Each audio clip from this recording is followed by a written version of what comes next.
What's going on, Imperials? It's Emperor Cubone here. Gym leaders are some of the most important figures in any given region, not only in terms of influence, but for making a lasting impression to help set the place apart and show you what makes it truly special. Elite Four members can do this too. And one of the great things about these characters is that they specialize in their own unique types, which generally helps to show off the new offerings in each region, and can be tougher than you might think. But as you might have noticed over the years, with 18 different types, all of them can't be covered within each region. Even with all 8 gyms, the Elite Four, and even assuming the champion has a themed team, you're going to have some leftovers. But as we also know, gym leader status is not perpetual. They change hands and rise and fall all the time. So it stands to reason that at one point or another, there were gym leaders or Elite Four members of every type in each of the regions, and we simply missed out on them. But we can look at the available Pokémon and locations in each region to try and extrapolate what some of these missing leaders might have been like, and maybe even their placement in your journey. Maybe it's even someone we've already met. After all, we've gotten confirmation of previous title holders in the past. We will dig into every one of the major regions out there in time, but today, let's just focus on the Kanto region. Now obviously, Kanto is at a slight disadvantage in terms of possibilities, since when it first rolled around, there were only 15 types, with Fairy, Dark, and Steel not being introduced yet. So we'll not try to shoehorn in these types to lackluster results, especially since the Dark-type gym would be completely empty. But looking at what Kanto did have, we can see that the only types without a specialist in Kanto are Normal, Flying, and Bug.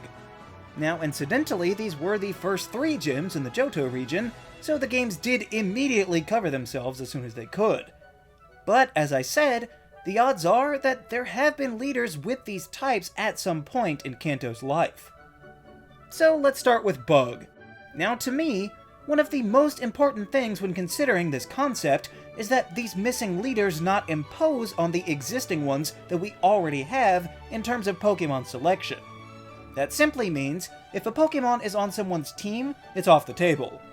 But it's not so cut and dry, since with Kanto especially, these gym leaders have had many different teams over the years, but we can get a feel for commonalities. For example, Venomoth has been used by both Sabrina and Koga numerous times over the years, so it would be off limits for our Bug-type user. On the opposite end, Erica used a Parasect only in the rematches of the Let's Go games, so with such a minute claim to the creature, I find it appropriate to allow this one onto our Bug team. Other members could include Pinsir, who has obviously never had the opportunity to be on a Kanto-based gym team, and is an incredibly strong Bug in general, as well as Scyther. Now Scyther may be on Bugsy's Johto team, but we're not going to let his deficiencies get in the way, since Scyther is a Kanto Pokémon through and through.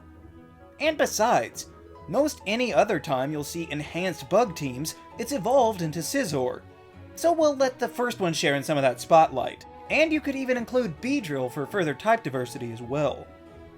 As for where the gym could be located, that's a little harder in Kanto, since there are very few cities outside of the ones that already have gyms.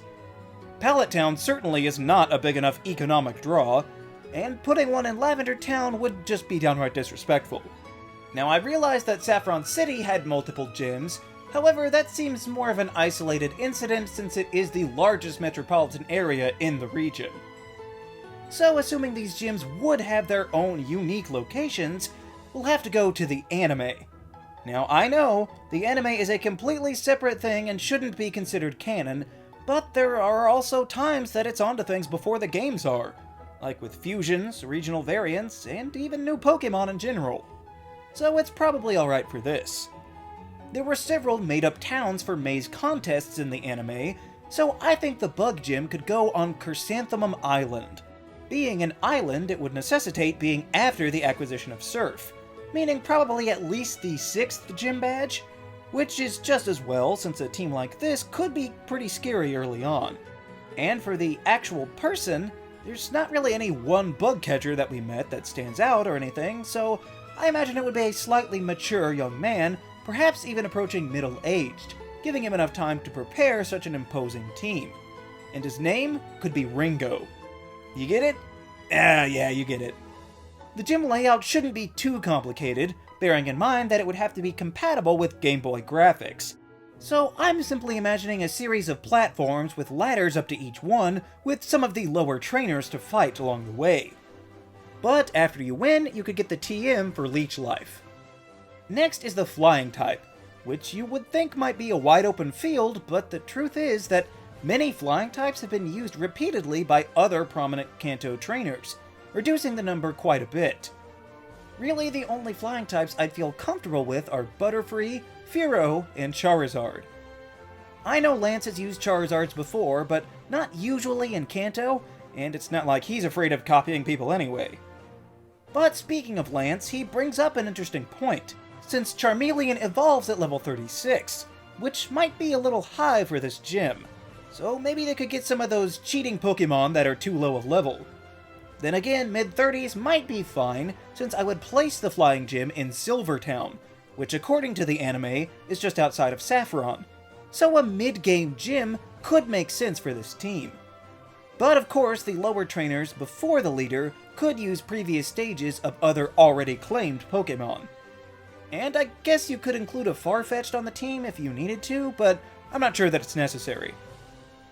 I'm envisioning the leader as a young woman named Wendy. Her gym would be a long corridor mocked up to look like the inside of an airplane. You'd pass by rows of seats, but every so often you'd battle passengers and flight attendants until you reached the leader in the cockpit. I imagine, when it was around, beating the gym would grant you access to fly, provided you had located the HM, of course, and it would let you get the TM for Drill Peck.